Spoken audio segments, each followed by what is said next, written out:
बोलो जयकारा बोल मेरे श्री गुरु महाराज की जय। सभी गुरुमुख प्रेमियों से सप्रेम जय सच्चिदानंद। तप के बरस हजार हो, सत्संग की घड़ी एक। तप के बरस हजार हो, सत्संग की घड़ी एक। तो भी नहीं बराबरी, सुखदेव किया विवेक। संतों के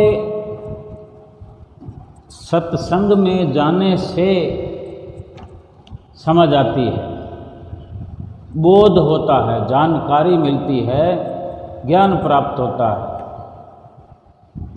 और ये सत्संग का अनुभव करते हुए सत्संग का जो लाभ है, सुखदेव मुनि हैं वो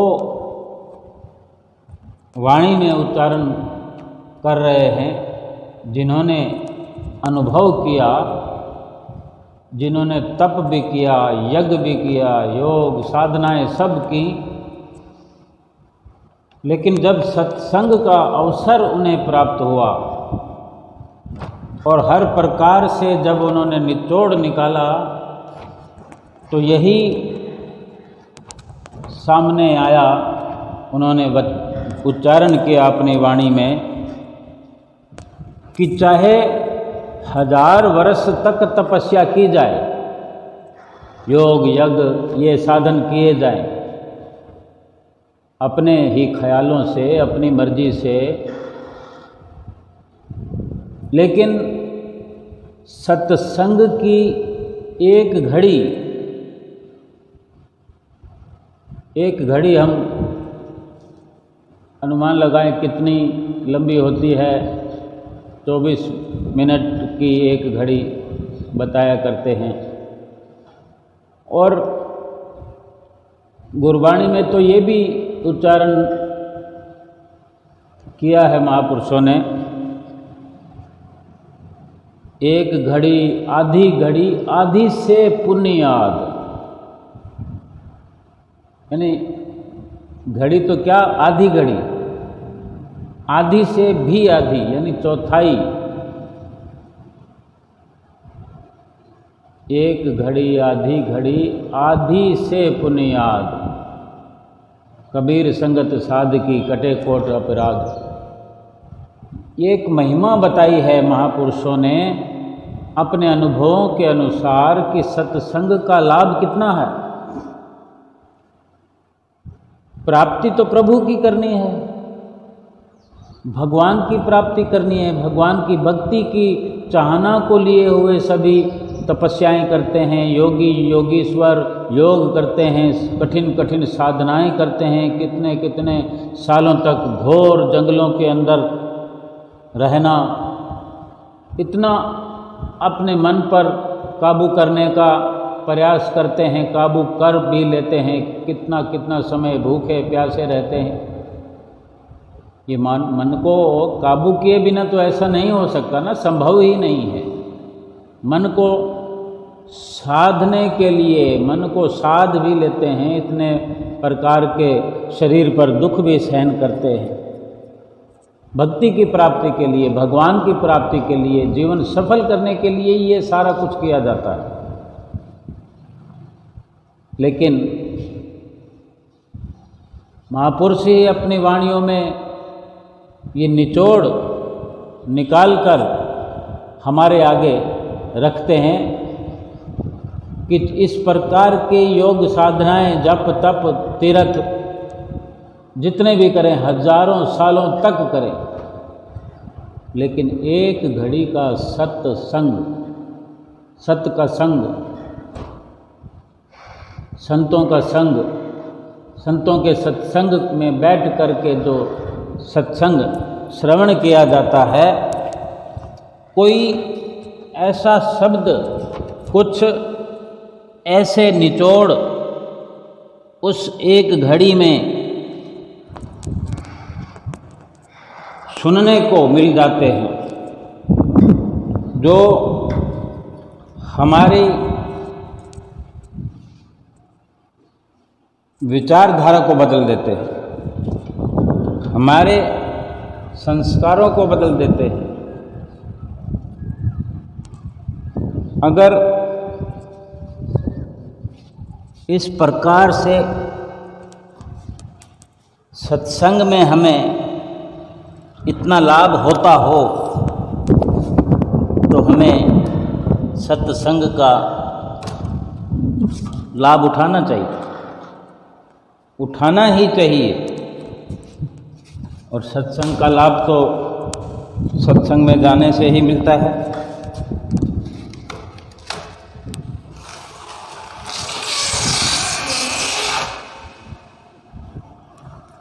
और सत्संग संतों महापुरुषों की संगत में प्राप्त होता है। अगर हम भी कुछ अपने चित्त में ये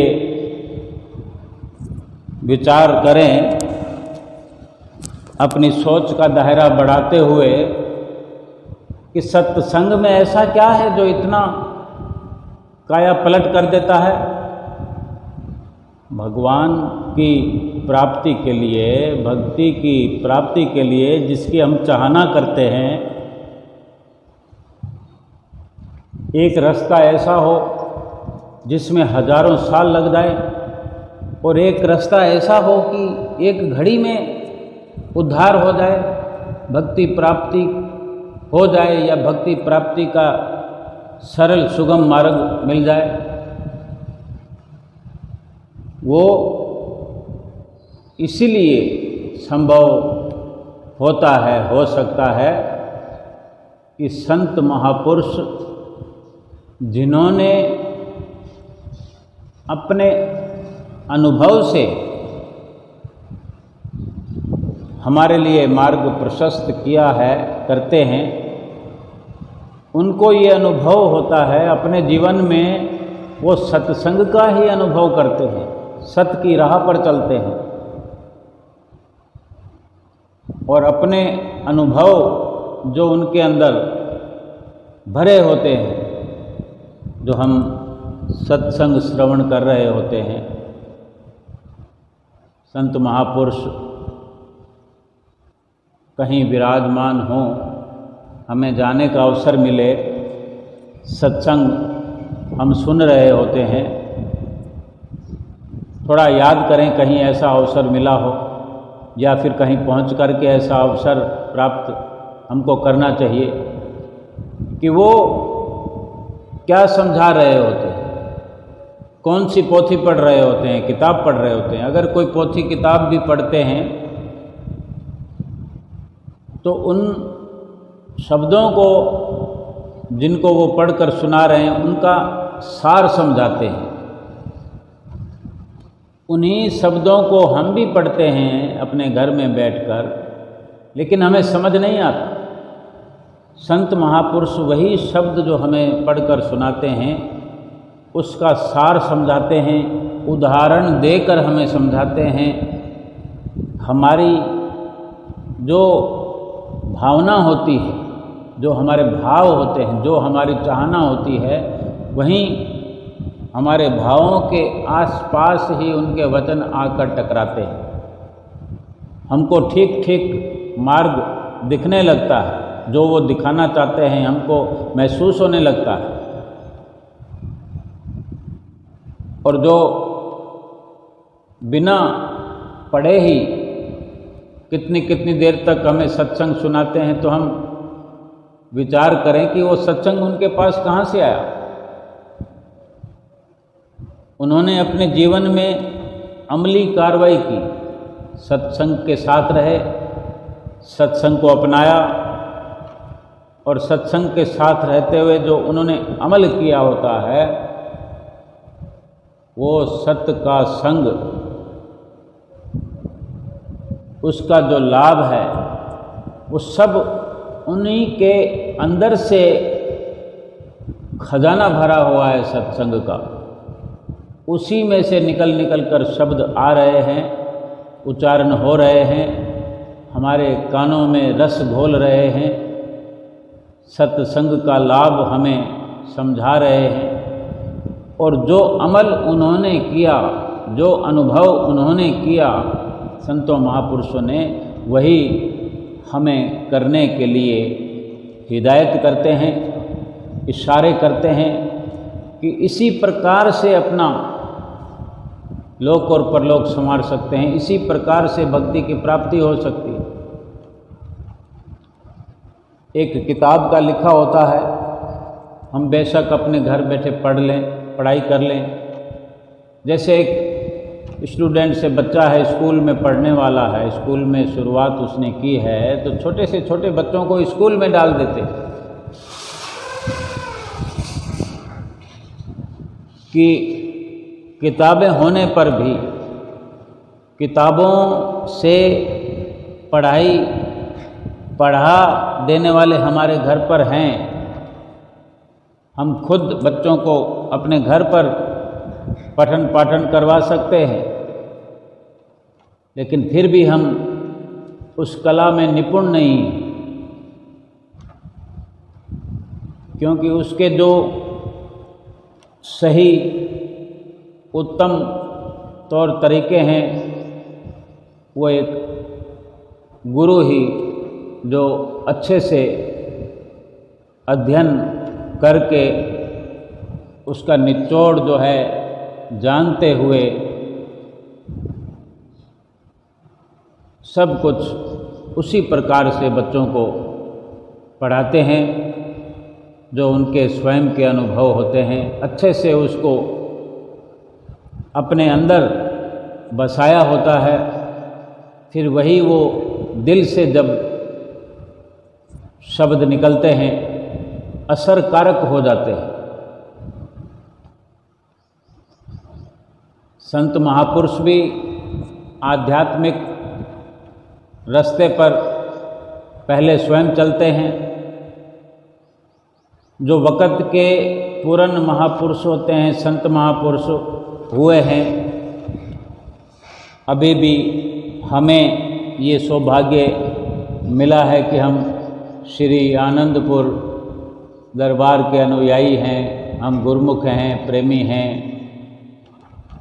हम तो भली भांति नित्य प्रति देखते आए हैं। हमारी आँखों के सामने जीता जागता उदाहरण है। हमारे श्री परमहंसों ने समय समय पर मिसाल कायम की है। हमें कोई संशय भी नहीं होना चाहिए कि जो मार्ग हमें भक्ति का दर्शाया हमारे श्री गुरु महाराज जी ने, श्री परमहंस दयाल महाराज जी ने, पहले उस पर आप चले। वे स्वयं पार ब्रह्म परमेश्वर होते हुए भी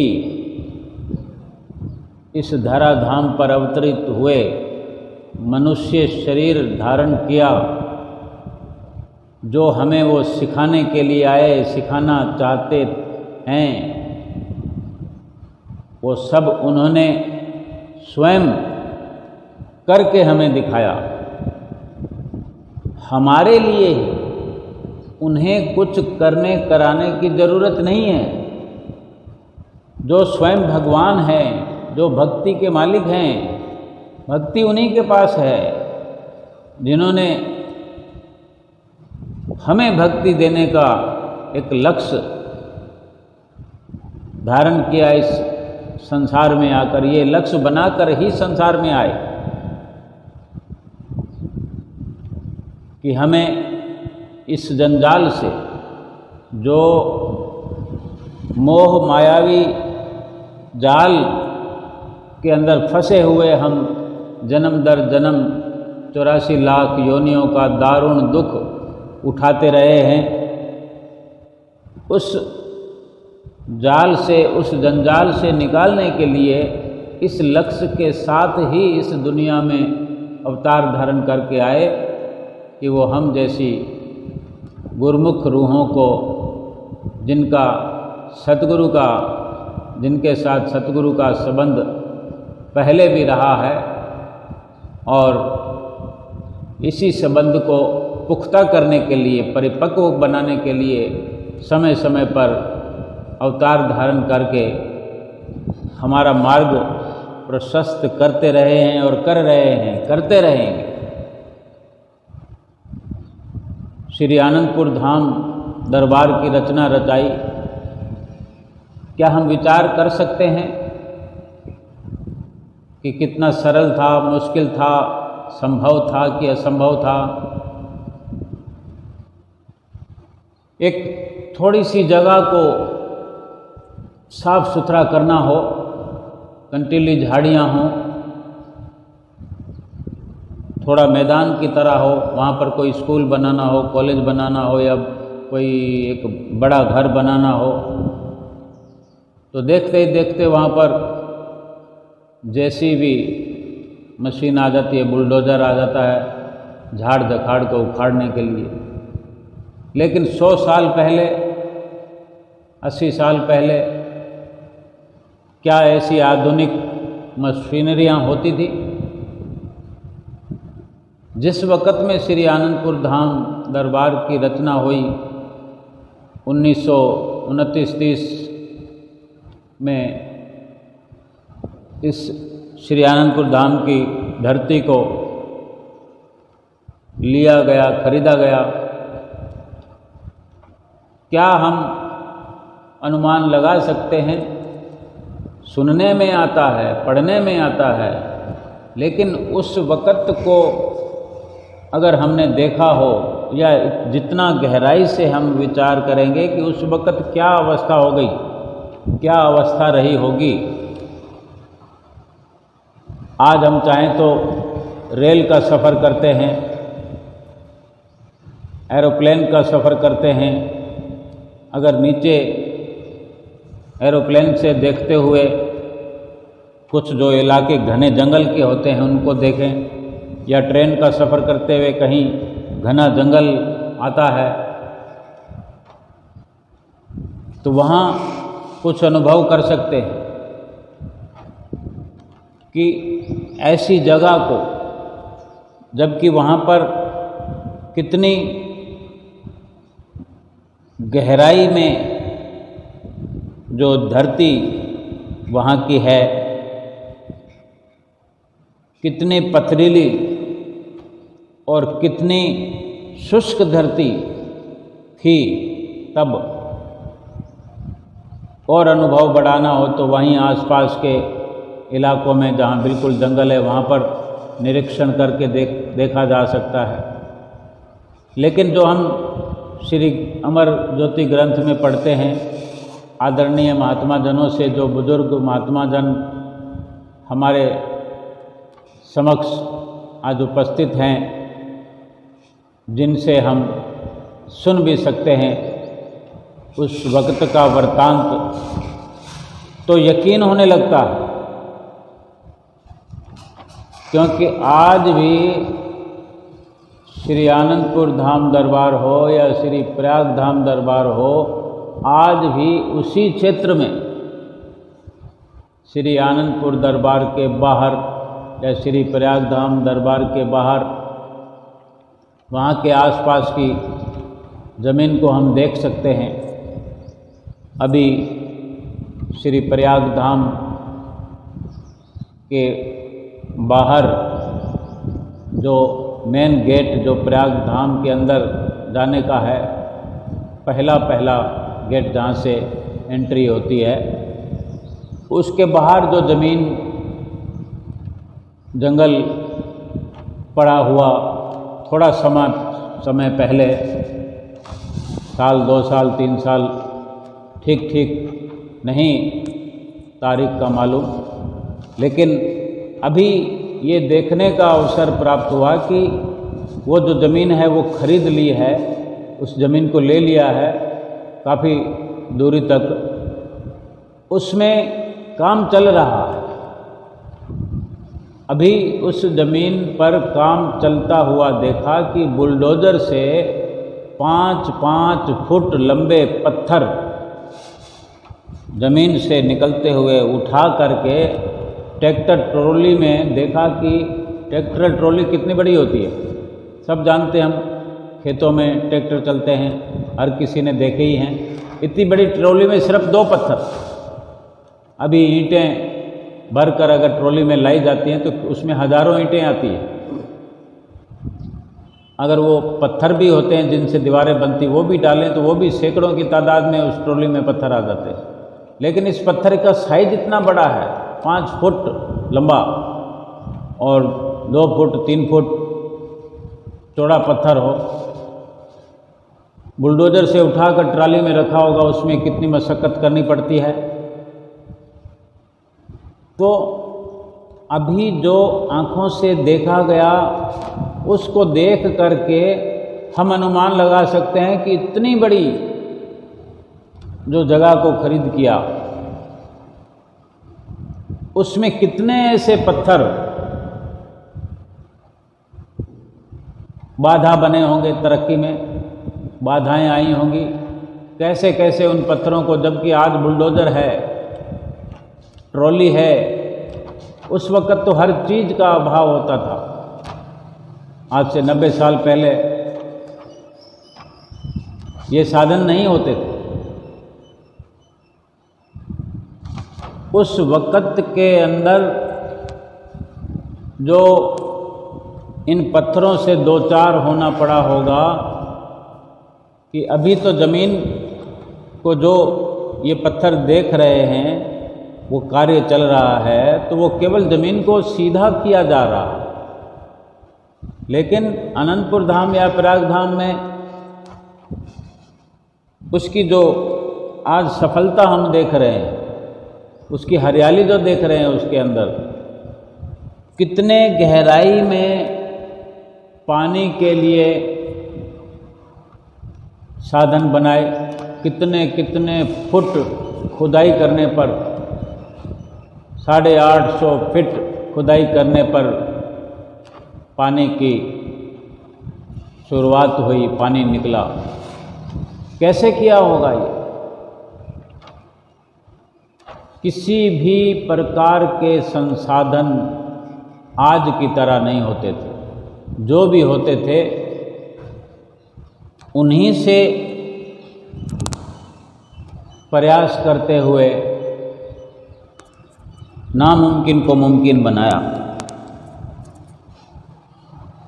कहने का तात्पर्य यही है कि जितनी भी श्री आनंदपुर दरबार की महिमा का गायन करें, श्री आनंदपुर धाम की महिमा उपमा का गायन तो कर ही नहीं सकते हम, हमसे होता ही नहीं, कितना करेंगे। किसी एक छोर पर कुछ देखकर अगर उसका वर्णन करें तो आंखें फटी की फटी रह जाती है। पूरे श्री आनंदपुर दरबार का वर्णन क्या कर सकते हैं हम? कण कण को किस प्रकार से संजोया, एक घर को जीवन भर बनाते रहते हैं हम। वहाँ पर तो हजारों घर बना दिए हैं श्री गुरु महाराज जी ने, इतनी एक नगरी बना दी है।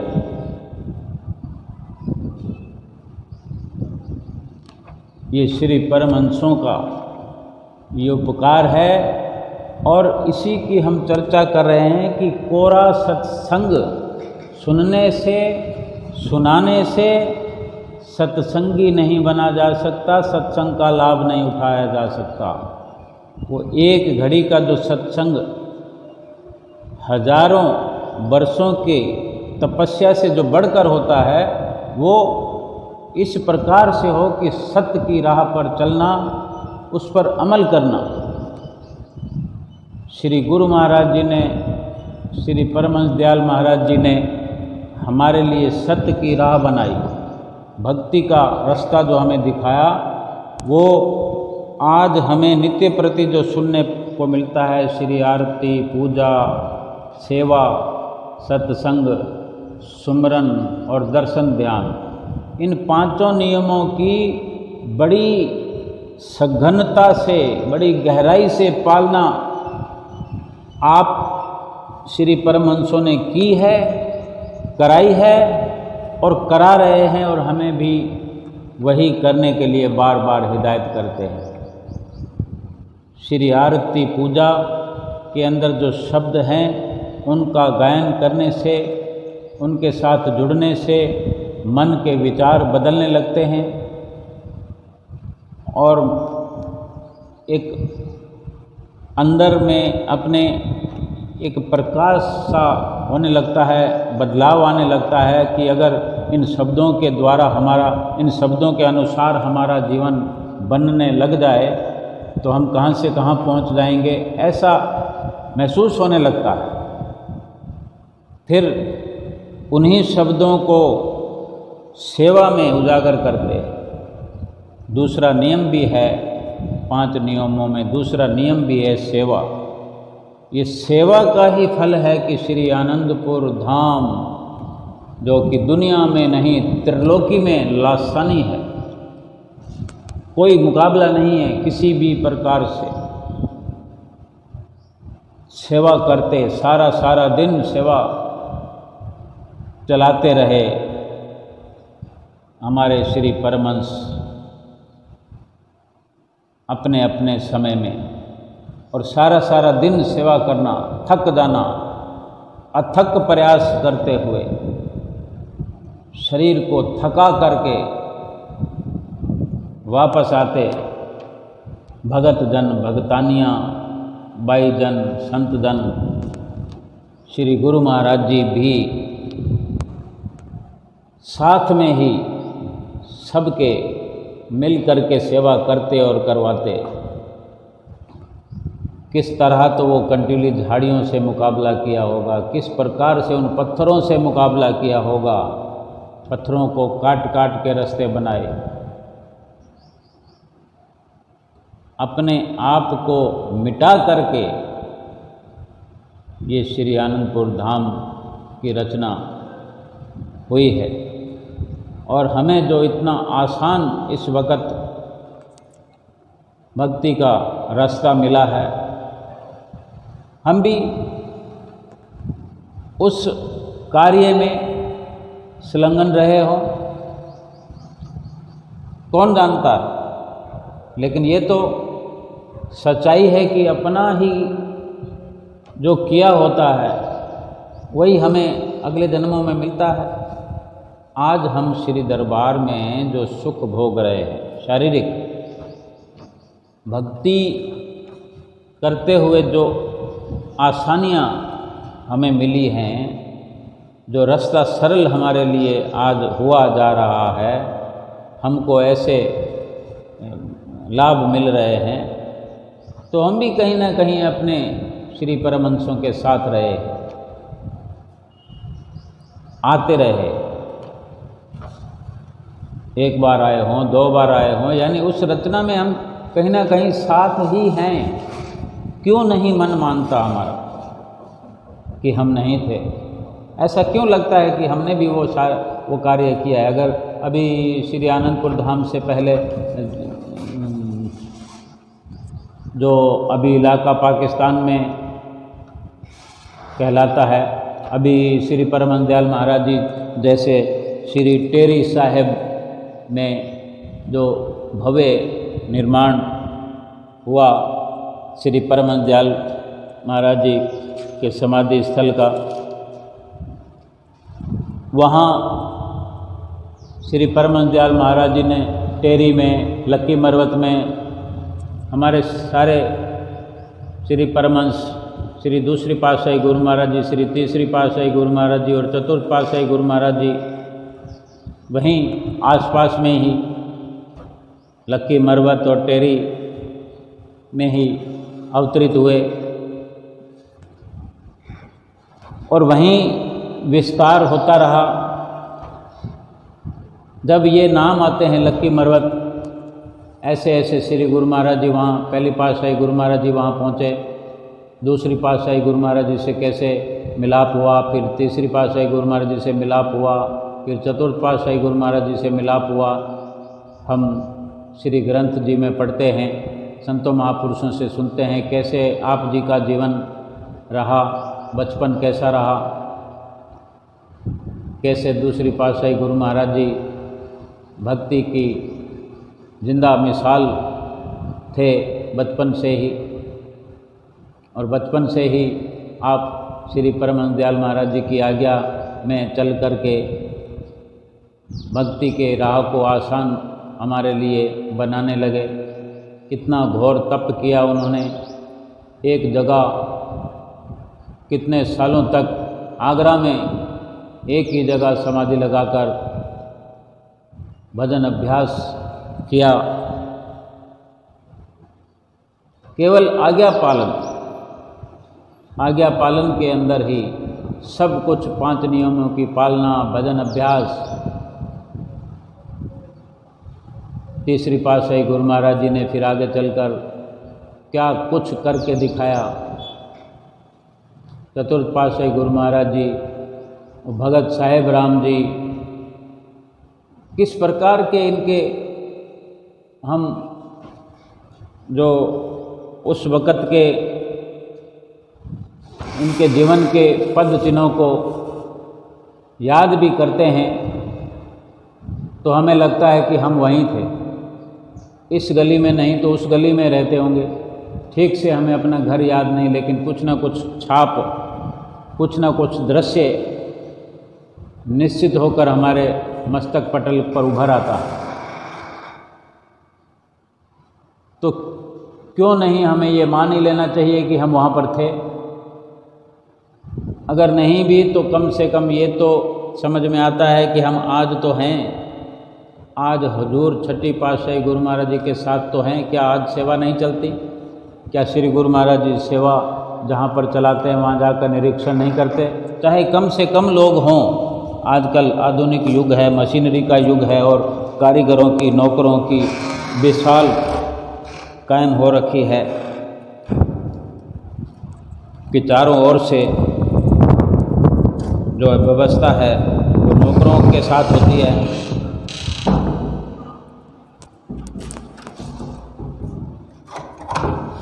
क्योंकि पहले की तरह कार्य की रफ्तार इतनी तेज होती है पहले से। आज इस युग को देखते हुए, वक्त को देखते हुए कि हर कार्य को जल्दी से जल्दी करने के लिए सभी प्रकार के साधन सुलभ हैं, लेकिन समझ में तो आता ही है। उस वक़्त में जो घोर परिश्रम होता था शारीरिक, वो आज बेशक ना हो, लेकिन आज घोर भजन अभ्यास करने के लिए श्री गुरु महाराज जी रात और दिन हिदायत कर रहे हैं। जो भी हमें छूट मिल रही है कहीं ना कहीं हमारे अपने पुण्य कर्मों की निशानी है, निष्काम कर्मों की निशानी है। अगर ये सही है कि हमारे उस वक़्त होने से, सेवा भक्ति करने से आज इस जन्म में भक्ति का मार्ग हमारे लिए सरल से सरल हो गया है। श्री गुरु महाराज जी ने हम पर हमेशा कृपा बरसाई है और आज जो हम पर कृपा बरस रही है कि भजन अभ्यास 2 घंटे कम से कम करना ही करना है, 5 नियमों की पालना करनी ही करनी है, तो इसका भी तो आगे लाभ हम ही को मिलने वाला। आज शारीरिक मेहनत नहीं कर सकते हैं, थोड़ा बहुत करने से ही अगर पूर्ति हो जाती है, लेकिन जो अधिक जोर दिया जाता है भजन अभ्यास करने पर, तो ये हमको समझना चाहिए कि हमारे आने वाले समय में परलोक संवारने में यही सतगुरु के वचनों पर हम चल करके अपना परलोक संवार सकते हैं। हम क्यों कुछ और विचार करें कि हमारा कल क्या होगा, ऐसा होगा कि वैसा होगा।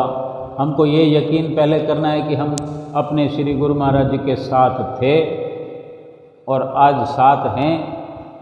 आगे भी श्री गुरु महाराज जी हमें साथ में रखेंगे।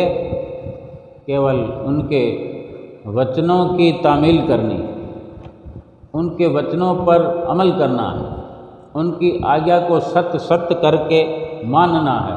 ये तो बहुत बड़ा आसान रास्ता है, आसान कार्य है कि सब कुछ करा कराए श्री गुरु महाराज जी हमें देते हैं। केवल कहना ही तो मनवाते हैं और कहना मानने में तो बहुत आसानी है।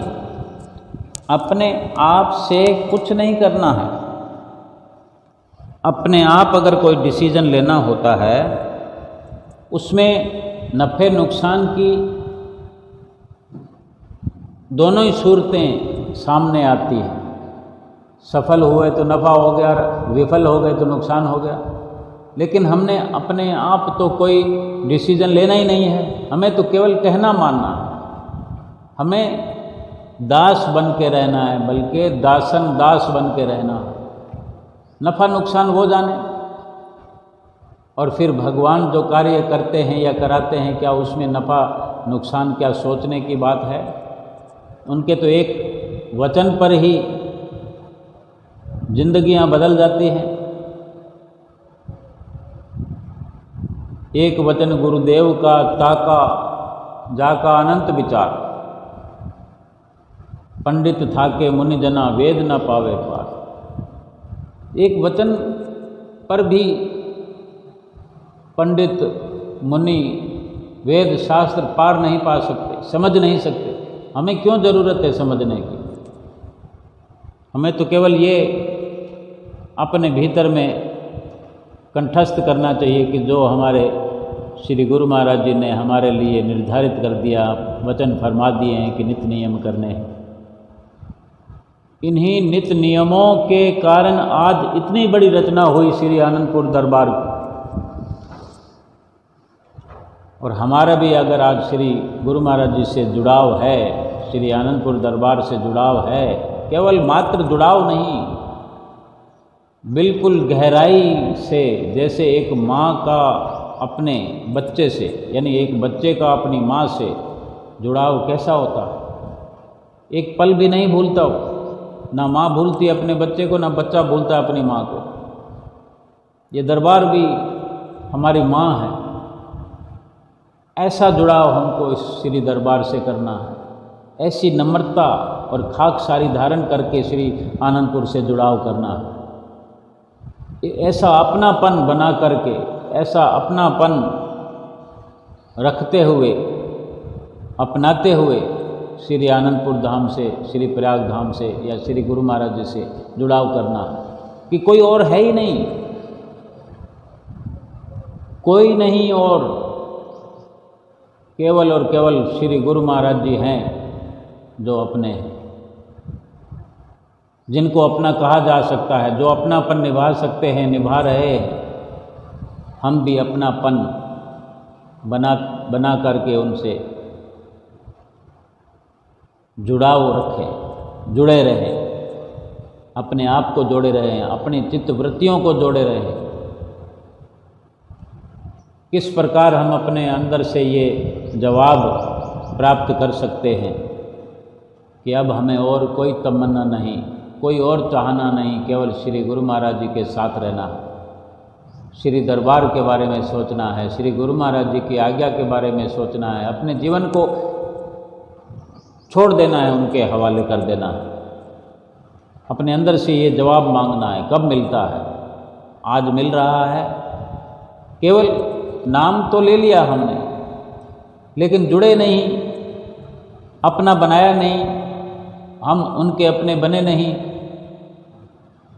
उनकी चाहना नहीं, और ढेर सारी मजबूरियों में, परेशानियों में हमने फंसा दिया अपने आप को।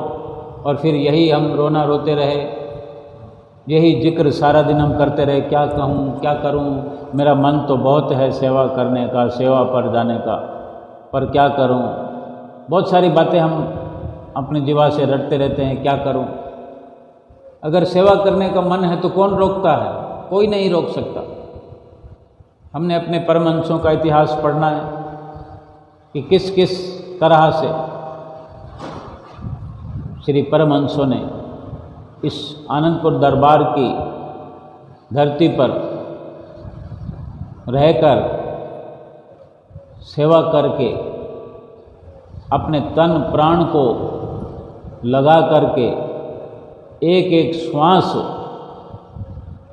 श्री दरबार की सेवा में लगा दिया। ये सभी श्री परमहंसों का हम इतिहास पढ़ें तो अपने माता पिता के घर से ही सब आए, अपने माता पिता के साथ उनके लालन पालन में रहे, लेकिन किस प्रकार से उपरामता इनका वैराग, कैसा इनका वैराग रहा, कुछ पढ़ते हुए महसूस करें, कुछ विचार करें। क्या हम कर सकते हैं? और कर सकते हैं तो फिर क्यों नहीं कर रहे हैं? हमारे तो श्री तीसरी पातशाही गुरु महाराज जी का नाम ही श्री दूसरी पातशाही गुरु महाराज जी ने श्री श्री 108 श्री वैराग्यानंद जी महाराज रखा। सारे संसार से वैराग, सब कुछ जो जहाँ है वहाँ पड़ा रहेगा, कहीं जाने वाला नहीं है। अगर मकान से हम मोह करेंगे, मकान को छोड़ेंगे नहीं, तो भी मकान वहीं ज़मीन पर बना हुआ रहेगा। और इसको अगर छोड़ देंगे, सेवा करने के लिए जाएंगे, महीना 2 महीना 15 दिन, धीरे धीरे अपने समय को बढ़ाएंगे, अपने अंदर की विल पावर को देखेंगे कि हमारे अंदर कितनी शक्तियाँ भरी हुई है, श्री परमहंसों ने कितनी शक्तियाँ भरी है, लेकिन हम उन शक्तियों को उजागर करते ही नहीं, करना चाहते ही नहीं हैं। घर को छोड़ना नहीं चाहते, परिवार को छोड़ना नहीं चाहते, बाल बच्चों को छोड़ना नहीं चाहते, लेकिन एक दिन संसार छोड़कर चले जाएंगे।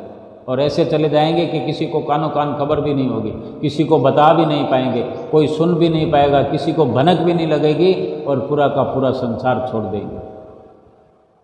थोड़े समय के लिए घर छोड़ने में क्या परेशानी होती है, थोड़े समय के लिए घर परिवार वालों को छोड़कर क्या परेशानी होती है। चलो वो परेशानी भी अगर होती है तो श्री गुरु महाराज जी ने हमारी सरलता के लिए कितने रास्ते निकाले हैं कि कोई जहाँ भी रहे, घर में रहे, 2 घंटे भजन अभ्यास करे, नित्य प्रति कर पाते हैं।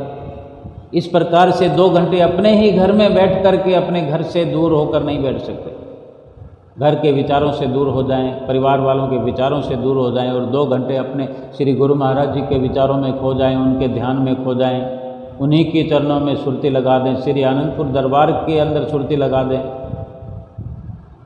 उनके जीवन चरित्र को याद करने में हम 2 घंटे व्यतीत कर दें। उनका ध्यान ही तो करना है। अपनी सुरती को घर से, परिवार से, घर वालों से, यानी माया से हटाना है और भक्ति में लगाना। ये भी हम नहीं कर सकते। फिर कैसा जुड़ाव है श्री गुरु महाराज जी से और श्री आनंदपुर दरबार से? उस जुड़ाव का फिर फायदा क्या है?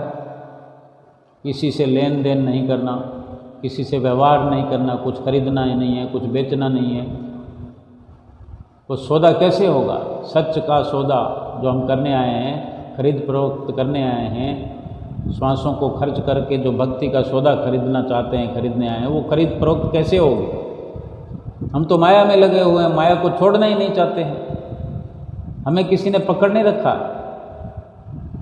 बिल्कुल हल्के से हर कोई कह देता है, हम कह देते हैं कि घर वाले जाने नहीं देते। तो क्या सारे काम घर वालों से पूछकर करते हैं? हम जहाँ जहाँ भी जाते हैं, भगत जी हों या भगतानी जी हों, भगत जी क्या भगतानी जी से पूछ कर जाते हैं, और भगतानी जी क्या भगत जी से सब जगह पूछ कर ही जाते हैं। अड़ोस पड़ोस में जाना हो, कहीं भी जाना हो, सिर्फ इतना ही अगर करना है कि 2 घंटे भजन अभ्यास नित्य प्रति करना है, तो इसके लिए कोई नहीं रोक सकता।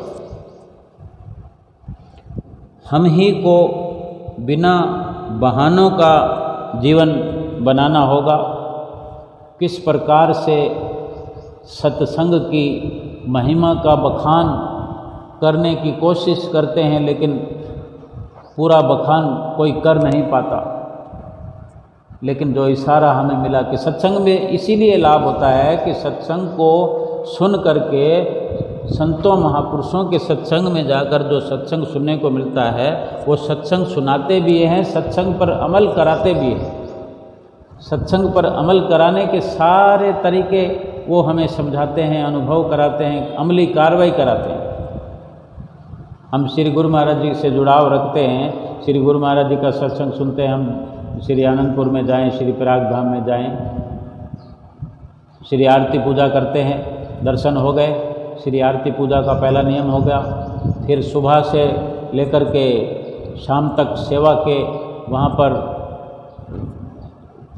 खुले हुए हैं भंडार, किसी को कोई मना नहीं है, कहीं भी सेवा कर सकता है। 24 घंटे कार्य करना चाहे तो 24 घंटे कार्य खुले हुए हैं। सेवा का दूसरा नियम करवाते हैं सेवा पर लगाकर।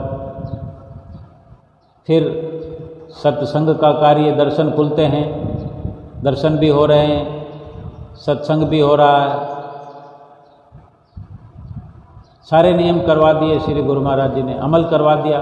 कभी हम दर्शन हाल में जा रहे हैं, कभी श्री मंदिर जी में जा रहे हैं, कभी सरोवर की सफाई हो रही है, कभी मंदिर में सफाई हो रही है, कहीं दरियाँ बिछाई जा रही है, दरियाँ उठाई जा रही है, दरियाँ धड़काई जा रही है, कमरों की साफ सफाई की सेवा है। कहीं भी यानी अपने घर से हमें उठा कर गए कि दूर प्रदेश में वहाँ बिठा दिया जंगल में, फिर वहाँ पर बिठा करके हमारी अंदर की अंदरूनी शक्तियों को बढ़ा रहे हैं, मोह से मुकाबला करना सिखा रहे हैं, माया से मुकाबला करना सिखा रहे हैं, अपनी नज़दीकी बख्शते हुए। ये सब सत्संग की महिमा है, ये सत्य के साथ जुड़ने के तरीके हैं जो संतों महापुरुषों के संगत में जाने से, सत्संग में जाने से ये अनुभव होता है कि वास्तव में चाहे तप के बरस हजार हों, लेकिन सत्संग की एक घड़ी भी ऐसी जो 1000 वर्षों के तप से बढ़कर लाभ दिलाती है, क्योंकि अमली जीवन सत्संग में होता है। वक़्त के संत महापुरुष की हमें चरण शरण मिली है, जो सत्संग का मतलब हमारे जीवन में उतरा है, उतर गया है। वो हजारों वर्षों के तप करने से भी वो लाभ होने वाला नहीं है। हमें पता ही नहीं चलेगा कि हम क्या कर रहे हैं।